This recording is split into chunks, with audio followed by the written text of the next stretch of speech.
بسم الله الرحمن الرحیم. دا لوی اختر ورځې د مینې، قربانۍ او ورورولۍ ورځې دي.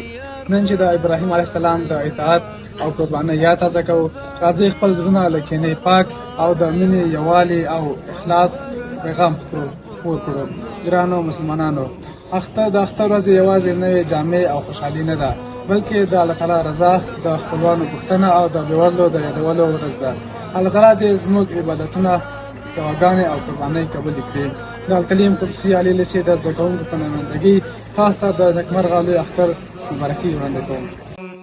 د مجبوریت له بنده زاد ګرځو، شکر د انعام کوم وړاندیز ومنه اوس نو خپل